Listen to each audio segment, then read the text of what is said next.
Ladies and gentlemen, I am so happy to have my friend Ron Reinhardt here this evening. Hello, Ron. Hey, my friend Tony. Hey, How buddy. are you? I'm doing well.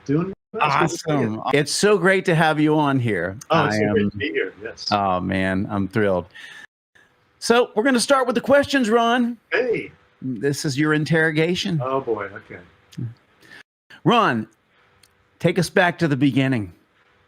What first drew you to the piano, and when did you realize music was becoming a real part of who you are? Well, thanks for asking, Tony. First of all, my father was a longtime musician, lifelong musician. So my brother Dave, who's a great drummer, him and I basically were around music constantly. So, and we saw him, we would go to his gigs occasionally, and that's all we wanted to do. So my dad had an old electric piano laying around. So back in 1966, I think it was steam powered. I'm kidding. No, it was old electric piano, and I was doodling around, and just, I guess he saw that I had some ability, and he got me some lessons, and I guess the rest is history. Basically, it's all Dave and I ever wanted to do. We just, our dad, we just want to be like you, Dad. So. That's awesome. I have a very similar background because my father was a musician, and I grew up kind of the same way. So that's wonderful. Yeah. So with your dad, he was a wonderful saxophonist, and your brother Dave, who's a great drummer, and thankfully I've gotten to play with both of you guys. Yes, for sure. You grew up in this musical family, and how did that environment shape the player that you now are? Well, all I can say is Dave and I were lucky. We had the most wonderful, supportive parents. They were both so supportive, so behind us. As far as my dad co-signed for my first electric piano in the late 70s and stuff like that, where just they'd come to our gigs, and so we were lucky. Basically, just I feel bad for some kids who the parents discourage them, get a real job, which I get it, but yeah, bottom line, that's all Dave and I wanted to do, and we had the backing of our parents, which is, maybe it's unusual. Most parents might be like, I want you to be a doctor or a lawyer. It's I get it. I get it. Hey, parents want their kids to do well. So I understand. In fact, I think I've finally come to the end of the when are you going to get a real job question. I haven't had that one in a while now, because the people that are around me know that's not going to happen. That ship has sailed, basically. Yes, my real job is music. Exactly. But that's great. So you started playing around the Tampa Bay area when you were still in high school. Yes. What do you remember most about those early gigging years, and how did they help shape you, again, into this fabulous musician that you are? Well, it's nice of you to say. All I can say is when I was 16, 17, playing in my first band with one of my best friends, this bass player guy, this trio we had, all I know is that just playing an E chord and hearing the bass under me and the drums. It sounds corny, but it was just magical. Just playing, whether it's Casey and the Sunshine Band or, whatever the heck, Barry Manilow, of course that's great music. But it sounds corny. It was like magical just to be able to hear, my piano with the bass under it and the drums, and we're playing. And we actually got paid a few times, stuff like that. So basically it was just everything was new. Everything was new to us, and just, hey, we might have a gig over here, and blah, blah, blah. And I don't know. Everything was just fresh and exciting and new. And that's awesome. Yeah. That's awesome. First time we actually made $50 on a gig. I was like, I can't believe it. We made $50. Oh my God, $50. Yeah, I understand that, and I know. And now I make 60. Hey, okay. Well, you're moving up. You're moving up, and you got a great. Yeah, the musicians' wages haven't kept up with inflation at all. Not exactly. So that's great. That's great stuff. And again, I can relate, because I had very much the same experience, just in another part of the country. Exactly. And we're so fortunate, Not everybody gets that opportunity, and not everybody knows at an early age what they want to do. I don't know about you, but I knew like really young that I wanted to do music. That's what I knew, you know, and I know that was your case. If I could interject one thing, we were so lucky because the amount of gigs back then. There were so many, every hotel, every restaurant, right? I mean, we're so lucky. It was just a fertile area for music. I agree. The opportunities we had then compared to now with young folks coming out of college, music school, or whatever.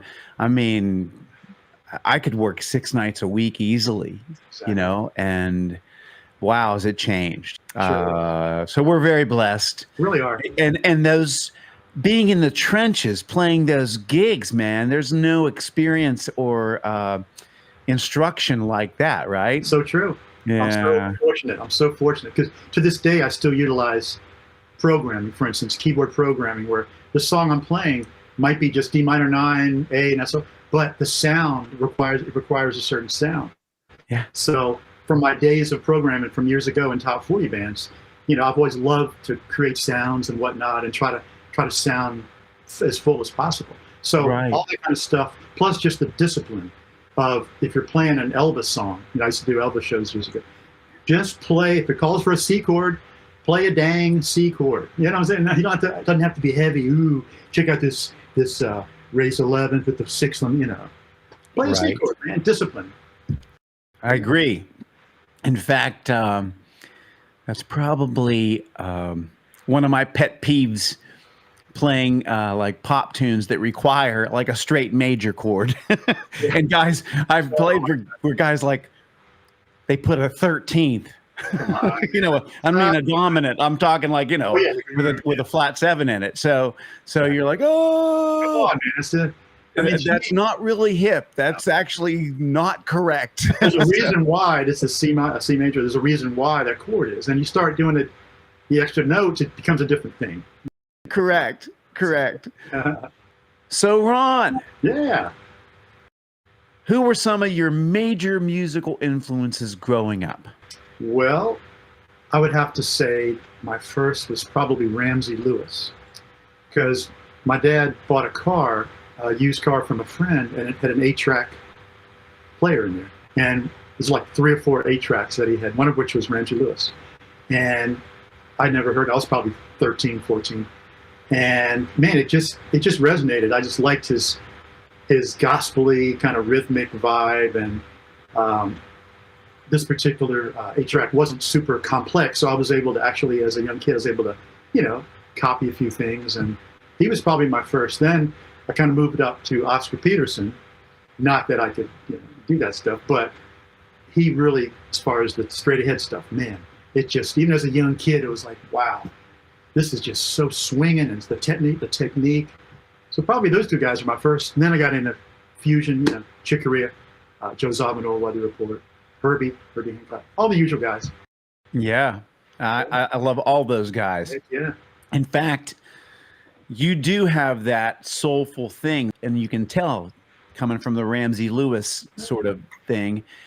And you also have the very articulated playing style of Oscar Peterson, because, you know, it's funny. I hear guys play, and I think it's difficult on a piano to have a definitive style for people, because, you know, you press a key and you hit a note, but you really have to work on your technique and the nuances of playing to develop a style.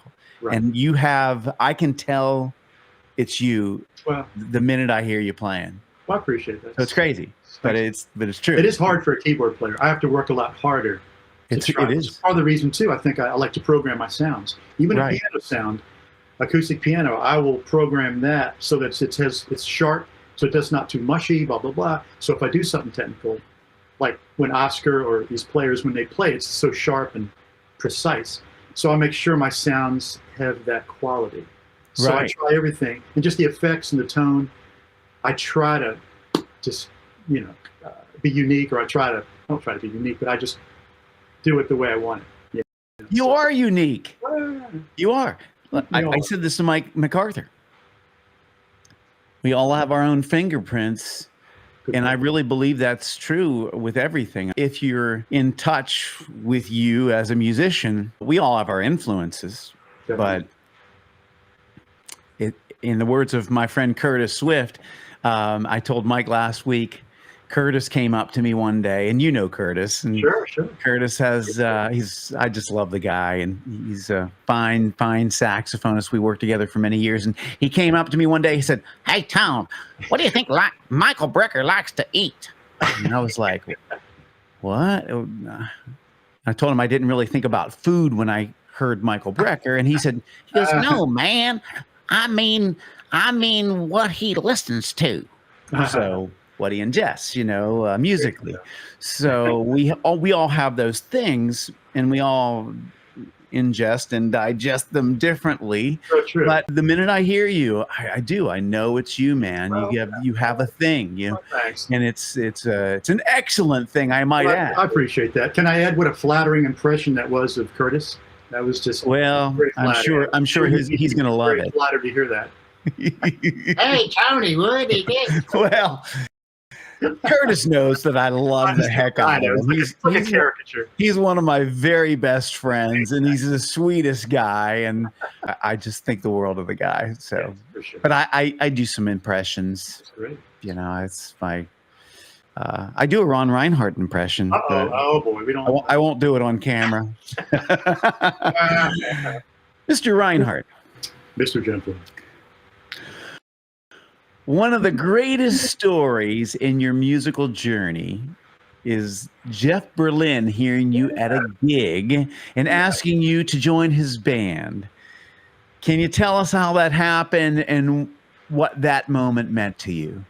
Well, let's see. Wow, we're going back to the mid-'80s, I would say, 85-ish. I'll try to encapsulate this. I was working with an excellent guitarist friend of mine, Ted Shoemate, who had a house gig at St. Pete Beach. Ted had recently attended GIT, the Guitar Institute of Technology, MI out in California. And he got to meet Jeff and a host of all these great players. So I guess Ted said, "Hey, Jeff, come to Florida, come to St. Pete if you want, stay with me and hang out." And, so Jeff used to come and hang at our gig on St. Pete Beach. So he would sit in, and of course I was blown away. My friend Ted used to say, "Get ready, you've never heard a bass guitar like this. You've never heard some," and he was right. I mean, Jeff is phenomenal. Just the stuff he did on bass, most sax players can't even do it. It's just amazing. But anyway, Jeff, I had met him a few times, a few different instances. He'd come down, and eventually he'd put out his second solo record, and he wanted to put together a band. So he asked me. I was just so green. I was 25 years old, and at first I was like, I don't think I'm not ready for this. I'm not up for this. I'm not the guy. But a good friend of mine said, I won't use the expletive, but he said, if you don't take that gig, he said, I'm going to beat your. So anyway, I took it, and incredible experience. Got to play with some great players, and my first introduction to LA. And I realized how basically insignificant I was and how far I had to go. It was a rude awakening. Well, I probably beg to differ, but I heard you in that setting because I have the instructional video. Oh, yeah, right. And I do believe that you had a mullet. If I remember correctly. I was rocking. I had a really nice mullet. You were sort of like Joe Dirt on keyboard, I think it was. Hey, thank you. That was a nice, yes. But you were playing your butt off, and didn't you do some stuff with Frank Gambale on that too? Well, yeah. Well, he was the guitar player. Yeah. So it was like, hey, welcome to LA. Welcome to. Here's a guitar player. This is right before he got the Chick Corea. So tell me about your involvement then on the Pump It album. Yeah, well, we toured for a while, probably 85, 86. And I'm not sure when Pump It came out. Was it 86, 87? Anyway, we toured for a while, just various dates around California and elsewhere. And Jeff was doing his second record. So I was a part of it. And it was cool because I got to work with Buddy Miles. He sang on a couple songs. That was amazing. But he got, like, we were on downtime, he would jam on every single instrument, like amazing, you know. Anyway, we recorded at Mad Hatter Studios, Chick Corea's place out there in Los Feliz. So anyway, unbelievable. I tried to act like I'm cool. I was hanging on for dear life, man. I mean, all these, you know, monsters and Gambale, you know, just what a freak, you know. And, hey, Mike, listen to this, you know. So yeah, it was just an amazing experience. That's so great. Well, again, you earned that. Well, I know that you downplay things, but I've played with you, and I know how good you are. You're really, really wonderful, and that's back at you. That's so cool, man. That is so cool. One more thing too. I was the world's biggest Chick Corea fan, still am. So of course Chick wasn't there, but when someone else was recording, I would wander around Mad Hatter, and I would go and play his pianos, and I'd get his synth set up, and I would just doodle a little bit, and it was like, I couldn't believe it. Chick Corea studio, you know? That's so crazy. I knew Chick, and I heard that you had gotten chicken grease on the keyboards. He sent me the bill, exactly. No.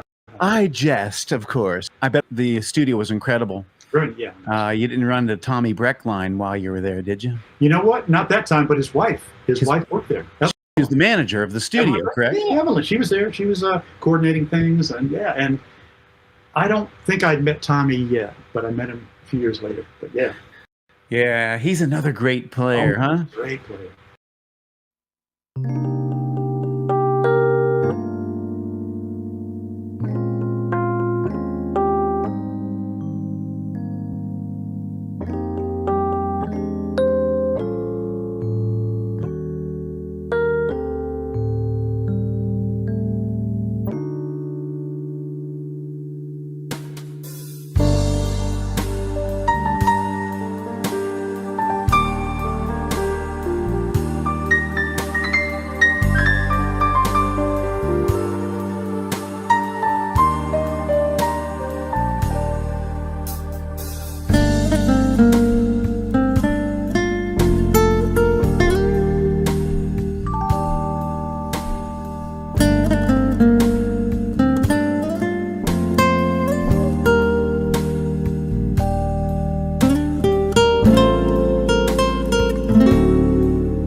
So we were talking about your tunes, and we just played the song that you wrote for your lovely wife, Laura. And man, I'm so thankful I got to play the nylon string guitar on that one. Yes, yes. Yeah, it's a great song. I appreciate that. That was a labor of love.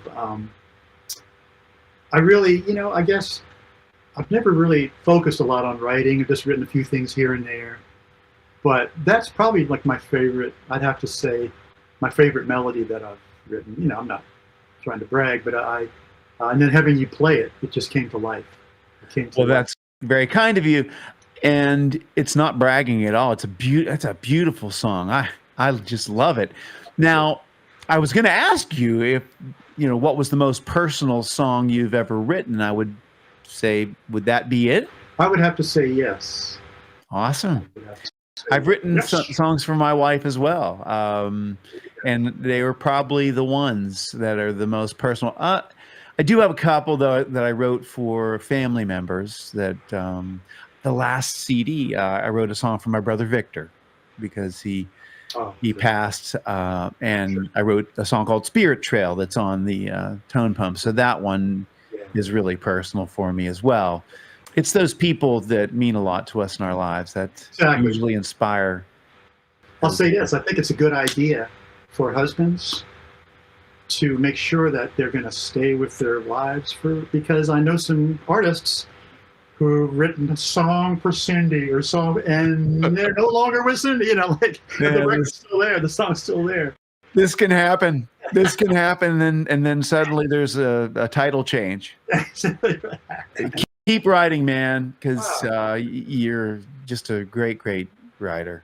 I know you downplay that part too, but you write such great stuff. And folks, if you get a chance, pick up From the Shadows. Ron Reinhardt, From the Shadows.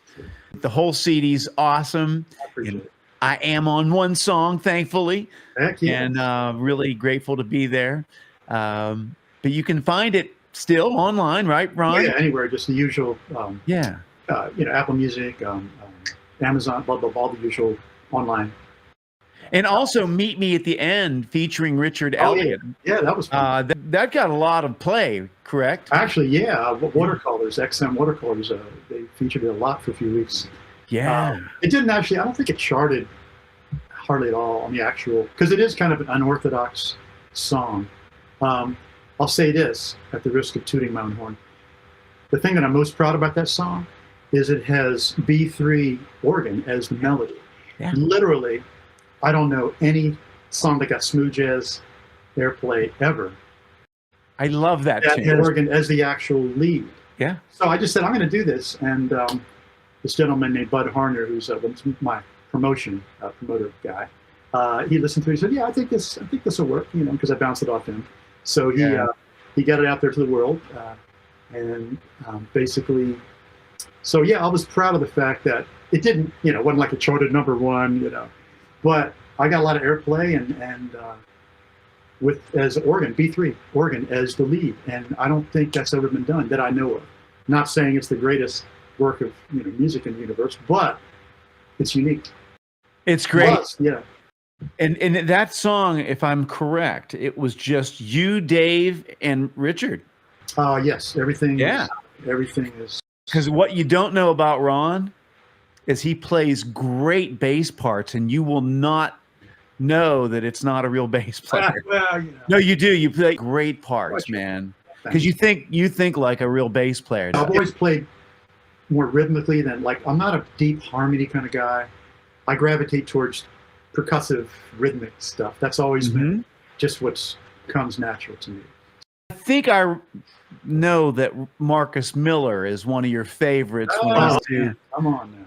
That kind of thing. It's a great tune, great melody. Richard sounds wonderful. I mean, everybody does. Dave plays great. So I got to tell people how we met. In the Small World department, I moved to Florida because I was in an auto accident and I was trying to recover. I was having trouble with my neck from the accident, got rear-ended, and stopped performing, was teaching. People were telling me about this guy, Ron Reinhardt, which I knew I'd seen you because I saw the Jeff Berlin video and such. And so I knew you were incredible, and everybody kept saying, you got to meet Ron. But I didn't know exactly how I would meet Ron, you know. So we get invited to a birthday party through a girl that used to come see me, of all places, at the Blues Cafe in Pittsburgh, where I played for 18 years solid every week. And she was a regular. And she ended up the girlfriend of a drummer that you and I both knew. I didn't know this.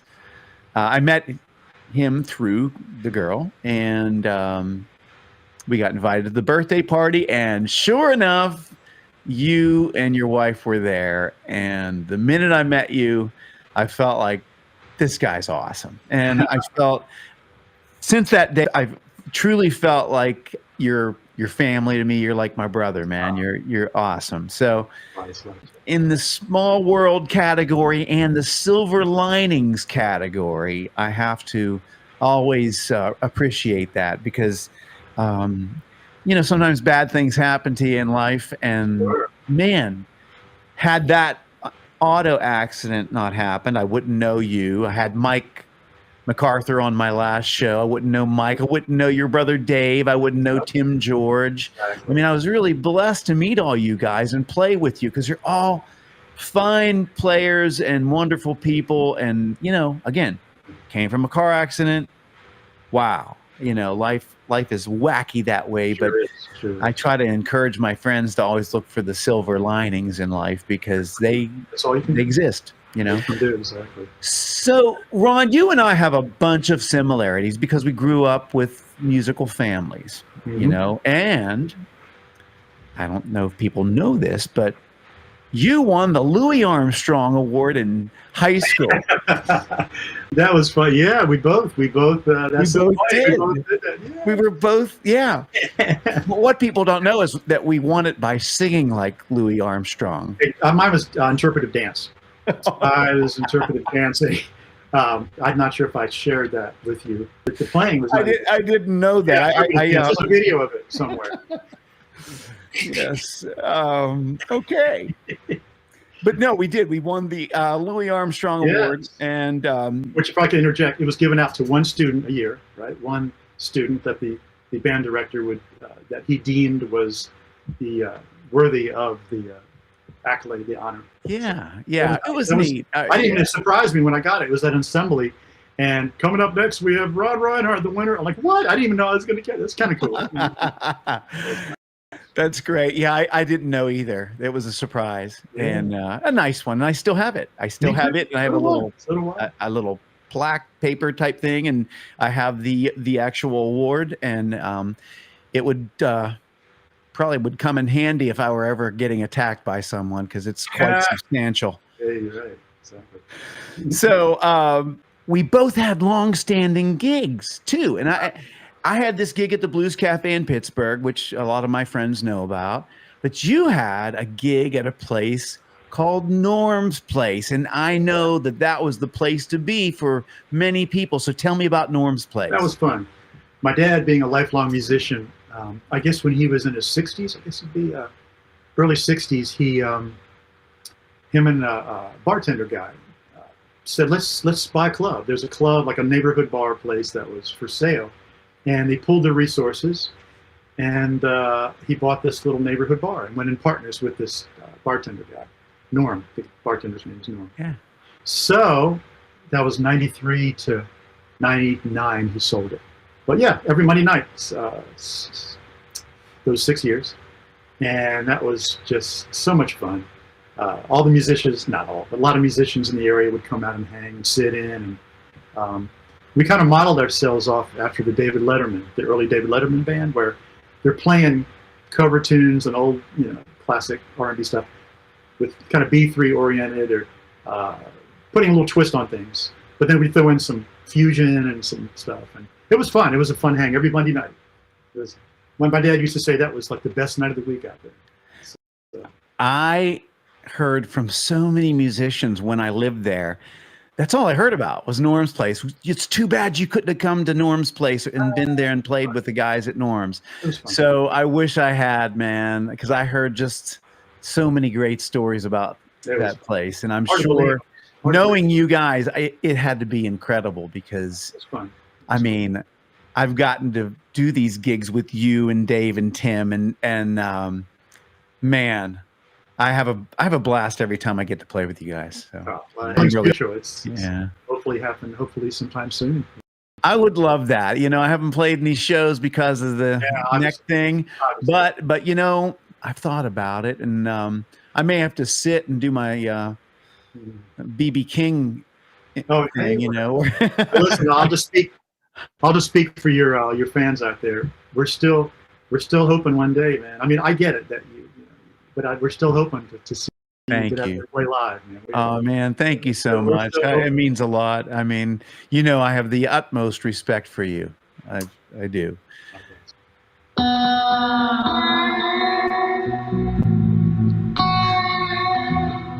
That's great. That's great. I love it. Ron, Yes, you've played with some truly remarkable musicians. And in the early years with these folks that you played with, what are some of the biggest takeaways that you learned about musicianship and professionalism? Let's see. Yeah, I would have to say, well, first of all, if I backtrack, my dad instilled in us, be a good guy, learn the music, work ethic, learn your music, don't show up, do a poor job. So I guess going into it, I was lucky I had that work ethic. But when I got with these LA guys, man, I think the first thing that probably hit me was their aggression and their time, their aggression. They're very deliberate players, and it's really hard to pinpoint. Just guys like Jeff Berlin. I mean, his harmonic knowledge was incredible, and the power. These guys all just had such a drive.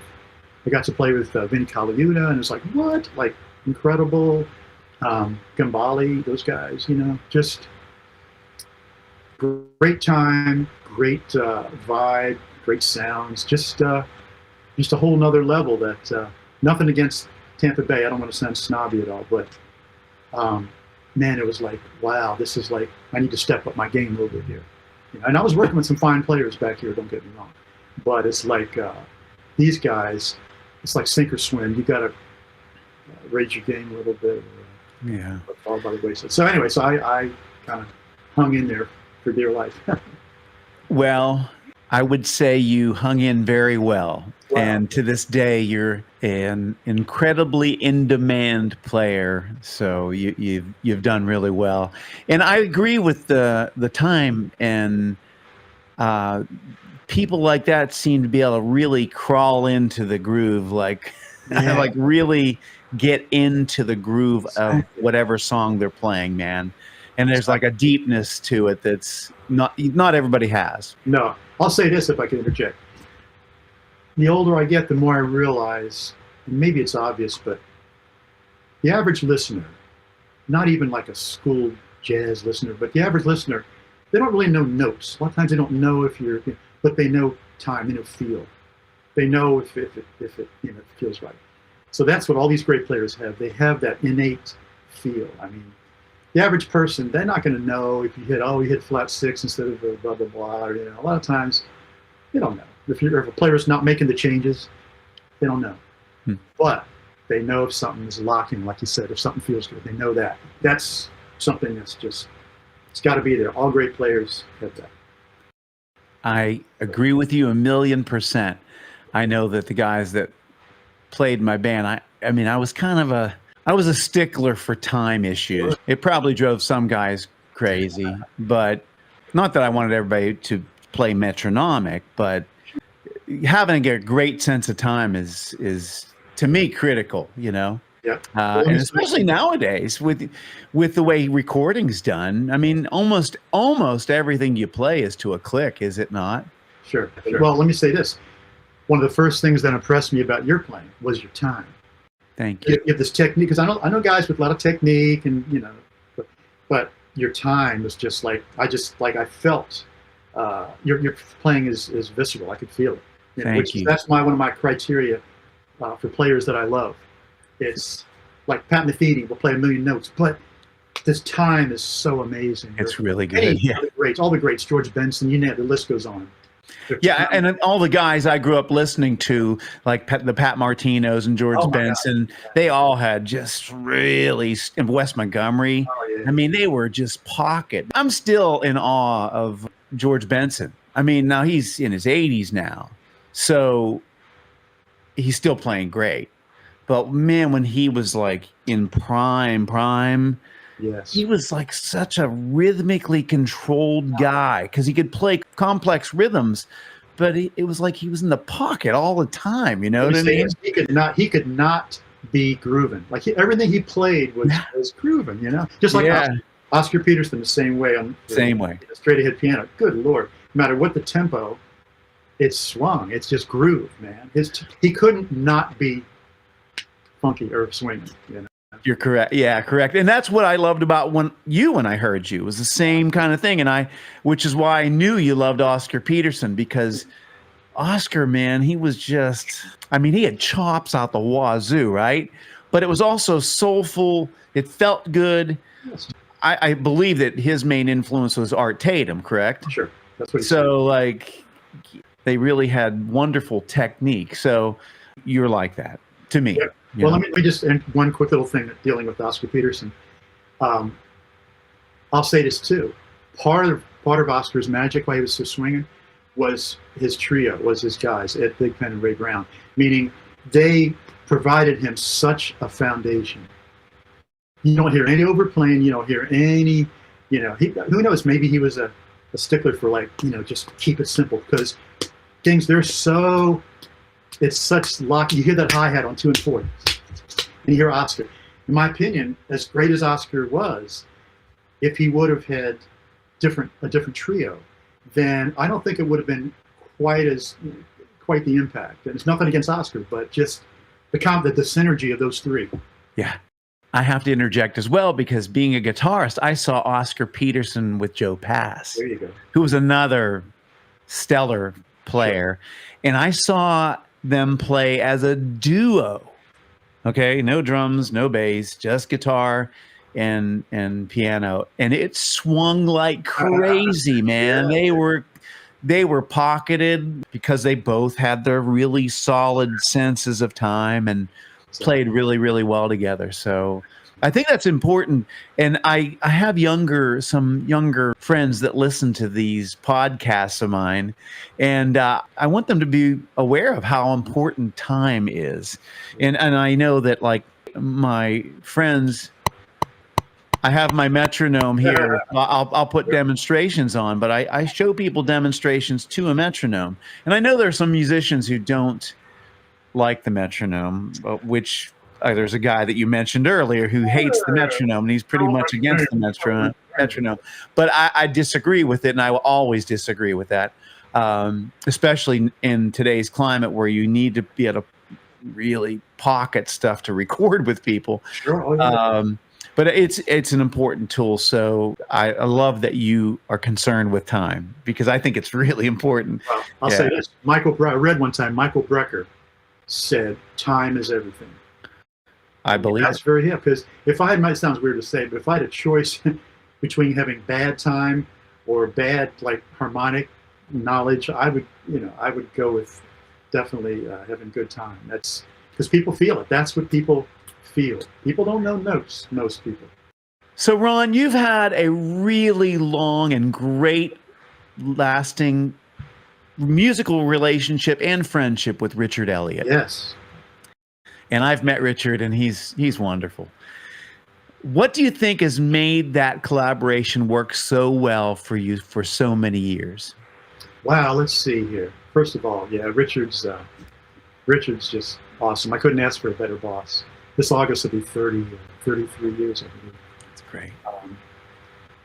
He's just let's say this. Let me say this. First of all, he's a great guy. He's honorable. He's not a tyrant. He's not a musical dictator like some people. I guess I've always tried if I could toot my own horn, I've always tried to just show up prepared.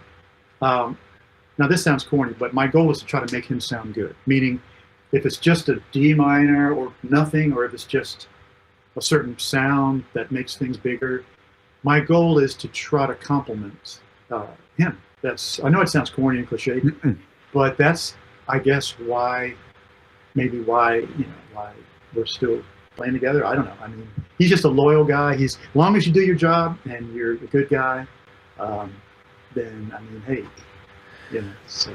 Well, I was fortunate enough to get to play with you guys. So in hearing the material, and I kept up with Richard's career, and especially because you're playing with him, I love hearing the stuff. And you do exactly that. You make him sound great. I mean, he's a great player, so he's going to sound great himself, but your support is unbelievable. And the time, I know you spend a lot of time getting sounds that are unique and very distinctive sounds for him. And playing with you guys, you can hear that level of detail, Cool. Well, let me just say this. The gig that when you played with us in Glenora Winery, up in there in Dundee, New York, I remember a few years back. I remember you're doing a solo on, I think it was, I forgot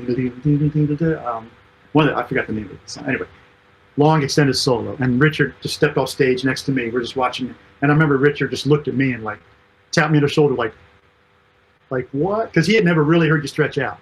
Because I bragged on you for years, And this one opportunity where a guitar player couldn't make it. And I remember we're doing, I can't remember the name of the song. It's an F minor, I remember that. And you just went off and doing your thing. And I remember Richard just looked at me like wow. So that made me feel good. That was fun. And I'll say this: there was no rehearsal. We just had, because the people were starting to come in, just sound check. We get our sounds, and you nailed it. I mean, Thank you. Well, I tried any gig I ever took for anybody. I tried to make sure I spent enough time with the material to make it seem as though I was part of the band. Well, sorry we haven't gotten you that check yet, but it's coming. Well, that was a fun gig, and it was Third Richardson, who's a great drummer, and Nate Phillips. Nate Phillips is there. I mean, it was great. It was really fun. All wonderful musicians, and again, I owe you that one because you got me on that gig, and you got yourself. I mean, it was cool. Well, no, I don't think Richard called me. I mean, he did. What I mean is, because you're you, that's why I take recommending people really serious. I know you do, and I appreciate that. It takes a lot for me to because I don't want to be the guy that you recommend somebody and then they maybe don't do a great job, and it looks so. I don't like to do that typically, but in your case, it was a pleasure. So. Thank you. Yeah, that was fun. We had a lot of fun getting to the gig that day. I remember. Boy. Long story there. Aside from that,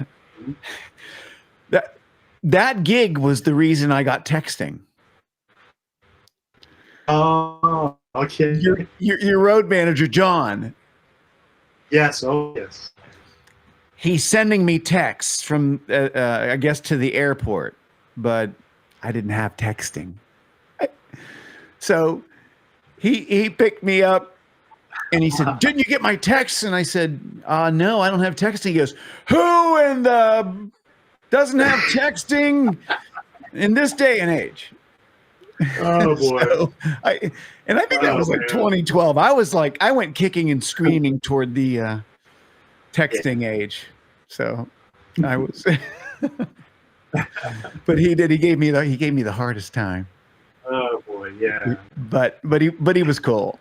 He ended up being a really nice guy. Ron, you were friends with a drummer that I love because I was a big Yellow Jackets fan. And you were friends with Ricky Lawson. Can you tell me about Ricky? Oh man. Yeah, we all miss Ricky so much. He was the guy for those of you out there who aren't familiar. He was the guy with Whitney Houston, Phil Collins, Michael Jackson, Eric Clapton. His resume is like a who's who. All the big tours back in the 80s and 90s. A lot of them. So in late 2000s, I guess it was 2008, 2009 maybe, he kind of drifted into the smooth jazz world because of some mutual connections and whatever. And so I found myself playing with Ricky Lawson on, I think it was a tour. I think we did a tour, like one of these package kind of tours of what it was. And somebody said, "Hey man, I think Ricky's available." So they got Ricky, and I'm like, "Oh, Ricky." So just a great guy. Talk about a pocket, and oh my gosh, just a great, just played what needed to be played. Great, and just a wonderful guy.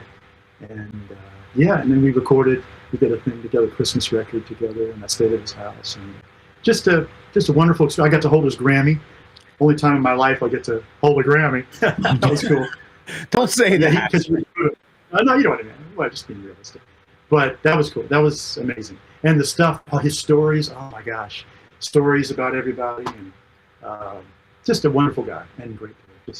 Just when he played live, it sounded like a studio record. Just so balanced, his drums, and just a seasoned monster. So, growing up, I mean, I was a huge Yellow Jackets fan. When that album with the Yellow Jacket came out, and they had like Matinee Idol and those tunes on there, I think that was probably the first time I heard Ricky Lawson play. And I know you were a good friend. So and I have the Christmas CD that you're on. Oh, okay. Yeah. So it's great. And by all accounts, anybody I've ever talked to about him said he was the sweetest guy. Gone too soon, gone too soon. Like so many. Well, we all miss him.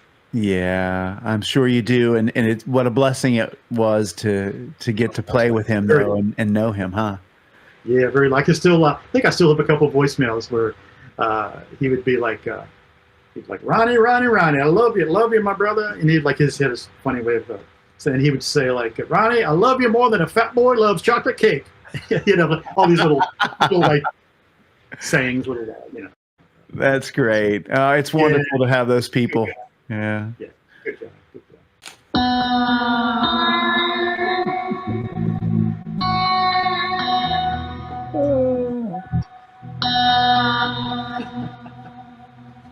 I don't know. It makes me want to go just lay on a beach in the black sand. Ready?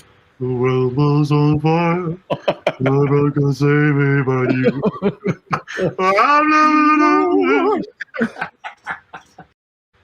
So, man, Meet Me at the End. What a great tune you wrote there, mister. I appreciate it. Thanks. That was fun. Yeah. You're a very gifted writer. Very gifted. Well, it's nice of you to say. Appreciate it. In addition to Meet Me at the End and the song that we're featuring called Long Ago, which you wrote for your lovely wife, Laura, you also wrote major tunes like Sly for Richard Elliot and Around the Horn for Rick Braun, which became the title track of Rick's CD. When you sit down to write, what inspires you and how do those compositions usually begin for you? That's a tough one. Because it doesn't really happen like I was on the beach and all of a sudden the cloud, and I just this melt, I'm not that guy. Honestly, it's probably just doodling around. A lot of times when I first sit down at the keyboard, just the first things I'm just like stream of conscious. Sometimes there'll be a little melody. That's probably what it was. Honestly, I don't really have a cool story, about inspiration, I guess. That's okay, because everybody has their own way of writing. Some guys just write, they get a groove going. Some write from a groove, some write from a melody, some write from a lyric, some write from chords. Right. I mean, some write from plagiarism. Some do, and some use AI. Hey, some use Suno. Yeah, I was curious because you when you write, they're really nice tunes, man. They're really nice. I appreciate it. Thank you. I know the last project that I did that you're on, and I only regret I didn't have you play more improvised stuff on it.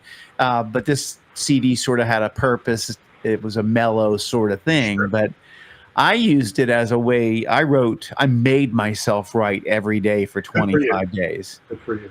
I did that just because I had to drag myself out of this funk I was in after not playing for a whole year and all that stuff. Because after the surgery, it took me. You saw me because you came to visit like a good friend that you were. And you even helped my wife set stuff up in my studio, right? Yes. You did. You helped her build shelving and. Wasn't party up there. Remember we were like this. But I was pretty laid up, so it took a while, and I did force myself to write. And so these tunes that you're on were from making myself do it, you know. Mm-hmm. But I'm not always that way, and much like you, it could be like a melody pops into your head. Exactly. So, but you're a great writer. Great writer. Love your tunes. Nice of you to say. Thank you. Oh, it's the truth. It's the truth.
You know, it's what's really cool, because I get to play with you and Dave, is that you know that you're family because you guys had this chemistry that's really cool. And it's really neat because I'm kind of the fly on the wall. I'm playing with you guys, but I also I pay attention and I see like the looks Dave gives you. And, you know what I mean? Right. It's just really cool because you guys work together really, really well. And I know that you're both fans of each other, you know, which is great to see. Because you don't always have that in families. Sometimes there's a lot of infighting, you know? That's true. And you guys support each other very well, I think. Definitely. Although we don't get to play a whole lot these days. Right. The old days, we used to work together a lot. And I think we both hear time similar. We both, same influence, a lot of same influences. You know, so. Right. Yeah. Right. Well, it's neat because when you do play together, you guys do have a chemistry. You don't always get that. It's something you don't always have. We're live. Hey, yeah. We'll do it live. We'll do it live. Yeah, do it live. I love it. Ron, I believe you were the musical director of a child star that was a mystery artist for a little while back in the, I guess I'm going to say the 90s. Is that right? Late 80s. Late 80s. Okay, late 80s. I remember when this happened. This cool tune came on, dance tune came on the radio. They said, we're not going to tell you who this is. It's a mystery artist. And they let that go for a while. And when I first heard it, first person I thought of was, well, sounds a little bit like George Michael. But as the tune went on, I thought, no, it's not George Michael. But it sort of had that vibe, you know? Sure. And here it was Donny Osmond. And you became the musical director for the great Donny Osmond. Tell me about that gig for you. Okay, let's see. I'll try to encapsulate this. In the late 80s, like 88, 89, I think 89 actually, I was a little bit slow. I wasn't doing much, like with Jeff Berlin, not much going on. So because of an LA connection to the current music director for Donny Osmond, because he was planning a big tour. He had Capitol Records deal. It was a big nationwide tour coming up. It was like the real deal. So this LA connection called me and said, hey, I got your name from blah, blah, blah, from Jeff Berlin, blah, blah, blah. He's looking for a second keyboard player. Donny, we need a second keyboard player. Not music director yet. So I was like, man, it's at first I kind of like, let's face it, Donny Osmond, I wasn't sure, you know. So, but I listened to it and I was like, whoa, this is like, I mean, this is really well done stuff, like the real deal. So basically at first, it was kind of like I was a shoo-in because I had this connection. But come to find out, he's like, oh, I got some bad news. You're going to have to audition. You're going to have to go to LA and audition. Okay. So I loaded up the truck and moved to Beverly. So back then I didn't own much. So I just put everything in my little truck, my gear, and auditioned. And they had a bunch of callback groups, you know. So I kept making the callback groups. Okay, come back Tuesday, come back Wednesday, come back blah, blah, blah. So even though I wasn't like an LA name, because evidently I found out later, it was like a lot of who's who LA keyboard players were trying out for this, because it was like a real tour. Sure. So I think I got it because I knew every song in the record. I had all the sounds programmed. And these LA heavyweights, they'd show up with just whatever keyboard was there and just play. So I think because I had all the sounds, I had this I knew the stuff inside and out. I wasn't reading charts. I had all memorized. Mm-hmm. So I got the gig. Did a really fun tour. It's my first actual bus tour. That is so cool. And that's because that's the way you roll. You are that guy. Yeah. You're that guy that goes the extra mile. No, you are, because I've worked with you. So that's really amazing. Now, just a little inside scoop. Was Donny a nice guy? Oh, great guy. Wonderful. He seems to be the real deal. Just a good guy, good family man, just a nice guy. Yeah. I tell you what, a high-tech guy. Back then, we were using some tracks on stage, and he designed the whole computer system for the tracks and syncing up and all kind of. This was back in the 80s when that stuff was really, really new. So then the tour was about 3 or 4 months tour. Then the music director kind of told Donny, he said, because the music director went on to be with Janet Jackson. So he was like, he told Donny, he said, I suggest you nominate Ron to be music director. So from 90 to 92 or something like that, I was music director. I got to do Arsenio, Rick, all these TV shows in LA, and it was just like, wow, I can't believe it. It's so much fun. That's great. We didn't do any big tours after that because he didn't have the music business, the fickle world of pop. So, he had a cool comeback, 2 or 3 big tunes. Then, like many things, just kind of things waned a little bit. And then he went on to do Broadway and stuff like that. Yeah. So, but what a great guy. Great guy. Cool, funny, prankster, practical jokes, silliness. Just a down-to-earth guy. Great to hear. I'm so glad to hear that because you don't know. And he seems like he would be a really cool guy, but I'm glad to hear he was. And another wonderful career event for you. Well, it was all about just discipline playing. Ba, ba, ba. Just simple. It's all about the sounds. It's all about just playing the music, Yeah. As a matter of fact, when I auditioned, the music director even told me, he said, don't play any jazz stuff because the guy knew that I could do jazz stuff. Don't, because the last guy we had was real jazzy, like the story you mentioned, probably putting 13 chords in a major. So he said, whatever you do, don't let on that you're a jazzy guy. So I did. I kept it real simple. So I didn't want Donny to know that I was capable of, playing some added notes and doing stuff. That's awesome. Well, glad to hear that he saw the greatness in you and you got to hang with Donny Osmond, and he has a lot of fans around the world. And I know there are still, 70-year-old women swooning when he sings Puppy Love. So after all these years and all the stages and all the incredible musical experiences, what still inspires you today to make music? Well, I'll say this. First of all, you said after all these years, so you're saying I'm old? You're saying I'm old? Well, just a little bit. After all these years. Back in my day. I tell you. Let's see, the question, what still inspires me? I don't know, just hearing great players. I mean, go on YouTube, it's easy to get lost. You hear some of these young guys, they're just guys like Justin Lee Schultz. Good Lord. And he's a nice kid, too. And he's just playing 19 instruments. And golly. I know. Good. Amazing. So I would say I'd be lying if I said it wasn't a little bit, what's the word? I'm not going to use the word burned out, but let's just say I'm a little bit, I've been doing it for so long that not as many musical things maybe excite me, but I still have the embers are still burning, put it that way.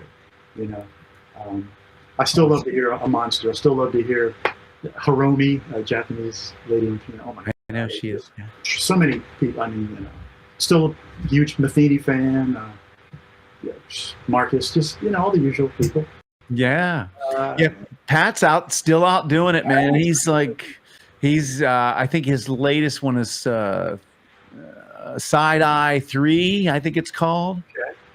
Yeah, and he's amazing. I actually was fortunate enough to meet him and hang with him several times because he heard me with my family band way back. I mean, when he was playing colleges and stuff, and he played in a town called Fredonia, New York.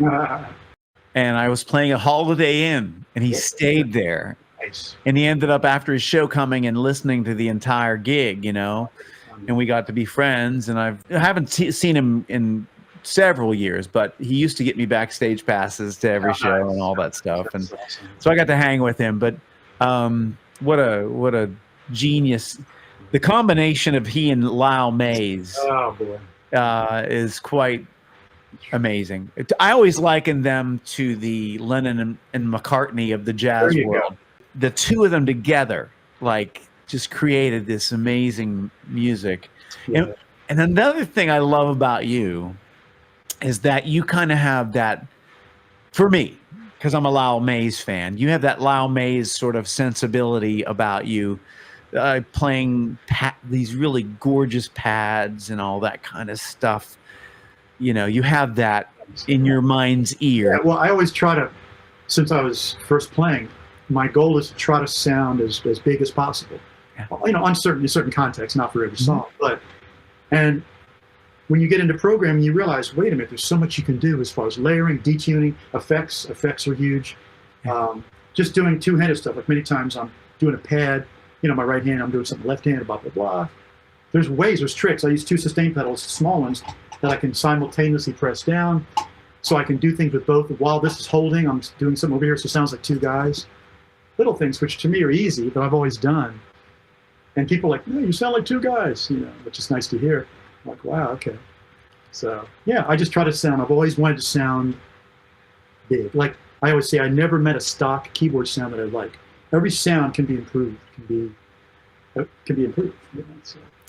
And you have achieved this. Well, it's not a destination, it's a journey.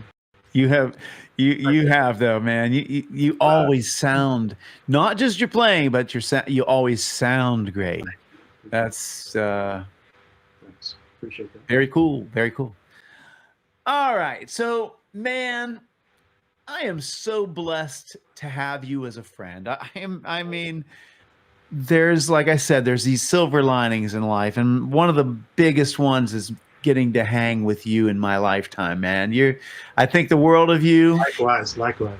And Laura, you know, Kay and I love you guys, and you're lifelong friends for us. Oh, man, the feeling, trust me, totally mutual. Mutual. What's that country song? I guess, but it's like a romantic. I've got friends in low places. No, really.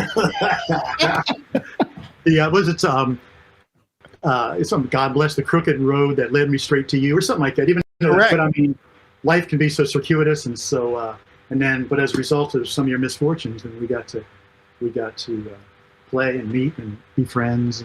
You bet. You bet. I'm so grateful. Now, I have one more question for you, because, like I mentioned before, there are some younger folks that listen to this. I'm hoping that these interviews can be inspiring to them, you know? So, for these younger musicians watching, what advice would you give about building not just your skill, but about building a lasting life in music? Go into real estate. I'm kidding, of course. I'm here all week, folks. No, you know what? It's pretty cliche. Just be a good person. Learn your music. Like, I find when I'm working on stuff at home, if I know it like 80%, yeah, I got that down. Then on the gig, I'll know it like 40%. So you got to really go over stuff. Not that I'm perfect. I still, make my share of boo-boos. Be a good person. Show up on time. If you're traveling and you're supposed to meet in the lobby at the hotel at 5:30 in the morning, be there at 5:30 or even a little earlier. Don't be the guy. Call his room. I texted him. Don't be that guy. Just common sense stuff. Really, I feel bad for young players because there's not that many venues. There's not that many avenues to play at. We were lucky. Now, there's not the venues, but the venue has changed. Sure. So even in that, I think what you're saying is still pertinent. Right. For instance, let's say somebody sends you a track to record, right? You don't want to be that guy that takes forever to get it back to them, that sort of thing, right? So it's kind of like the venues have changed, but the work ethic and sure, that's right. It's still applicable. Yeah. So that's great advice. It's great advice. I'll say this though. What's a little kind of a shame, I would say, is you can cheat, like virtual stuff. You can cheat. Let's face it. You can sit there all day and put together. Check out me playing Jocko solo or playing Oscar Peter, whatever. You can sit there and cheat. You can fix notes. You can auto tune. So even though young people do have the virtual internet venue, in a sense, the world, by the same token, there's shortcuts and you can kind of cheat, you know what I mean? Like, as opposed to sitting at a Holiday Inn, when Pat Metheny's sitting there hearing you at the Holiday Inn, okay, he's hearing you and your family. He's hearing you. There's no fake, there's no auto-tune, there's no fixing, there's no quantizing. It's just you. So you're right as far as there's still outlets for kids, young people, but it's kind of a shame because you never really know, like, is he really playing that? Or, you know what I mean?